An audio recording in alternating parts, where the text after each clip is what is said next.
Hello, welcome to World Business Report. I'm Jamie Robertson. Well, in the last few moments, we've just heard the number of new jobs which have been created in the United States over the last month. They show US employers increased their hiring in June, and the figures are 80,000. It is not really enough to dispel concerns that the American economy is losing steam. Joining me from New York, from the stock exchange, there is Mark Gregory. Mark, it's not enough really, is it?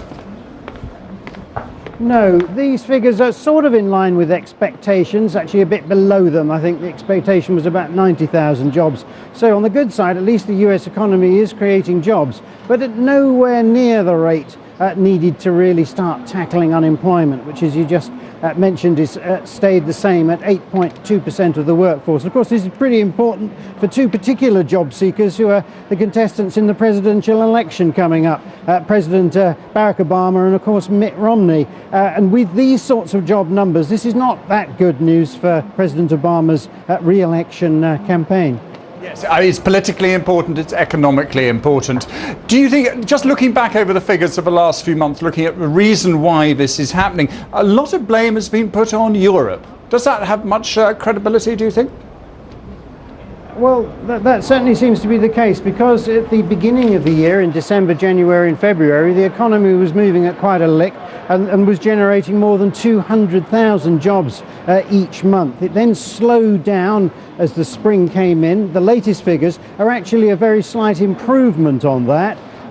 But still disappointing. We've had a whole series of rather negative indicators from the US economy, manufacturing, signs of contracting, a whole bunch of different indicators. These latest jobs figures join the list, if you like. But overshadowing the whole thing is the problems of Europe, which is having some direct impact on the US economy. Perhaps one factor why US manufacturing companies aren't selling as much. They export to Europe. But more important, perhaps, is the effect on confidence among consumers and businesses. A rather intangible thing, but that slight loss of confidence seems to be putting the economy and the jobs market near stall speed.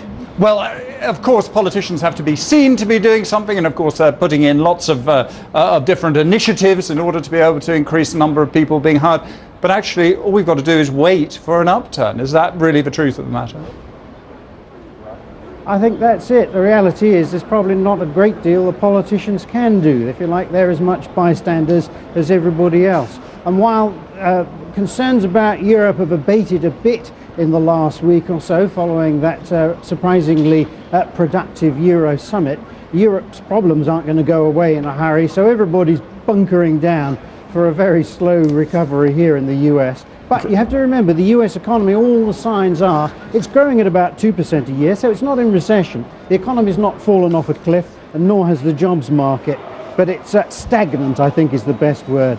Okay, Mark, thank you very much indeed. Mark Gregory there.